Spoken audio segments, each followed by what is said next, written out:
High সবাইকে, কেমন আছো তোমরা সবাই? আমি শ্রেয়সী আর আজকে একটি ব্লগ নিয়ে আবার চলে এলাম।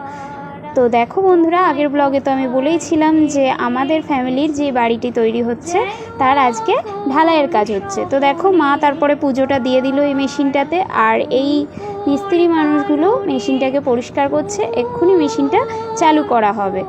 আর আমাদের সবাই আমরা এসছি, আমি এসছি, তোমাদের দাদাভাই এসছে, রাজা গেছে, ভাই আছে, বাবা আছে, মা আছে, বাবু রয়েছে, আমাদের ফ্যামিলির মোটামুটি সবাই ওখানে রয়েছে।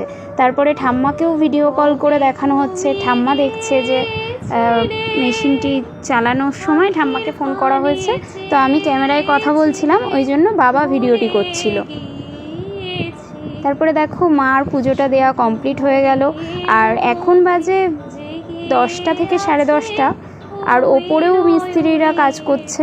তারপরে আমি একটু ভেতরের দিকে ঢুকে সিঁড়ির দিয়ে উঠে ওই ছাদের অংশটাকে দেখালাম যে রড বাঁধা অংশটা কেমন দেখাচ্ছে। তারপরে তোমাদের আবার ছাদটা যখন ফুল কমপ্লিট হয়ে যাবে তখন আবার দেখাবো।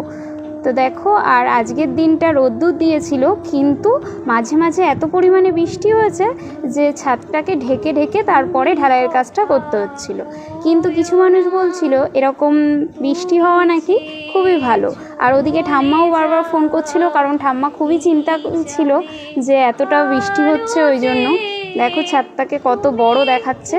আর বাবাই বেশিরভাগ টাইম ভিডিওটা করেছে, ভিডিওটা করে আমাকে সেন্ড করেছে, তাই আজকে আমি তোমাদেরকে পোস্ট করছি। কিছুটা ভিডিও আগেরও করা ছিল, যতক্ষণ না আমি গিয়ে পৌঁছেছি। তার আগে মা বাবা এরা অনেক আগেই গেছিলো, তো ওরা অনেক ভিডিওই আমায় শেয়ার করছে, আমি সবটা ক্লিপ নিতে পারিনি। তো দেখো বন্ধুরা, এই ঢালাইয়ের কাজটা হয়ে যাওয়ার পরে কাজটা কিছুদিন বন্ধ থাকবে। আর এই যে মানুষটা, এই মানুষটার জন্যই হয়তো সব কিছু। উনি আবার আমাকে বলছে যে মনা তুই ভিডিও করছিস। তারপরে আমি সিঁড়ি থেকে নেমে আবার নিচে চলে গেলাম। আর অন্তত 16 থেকে 17 জন মিস্ত্রি ছিল সেই দিন।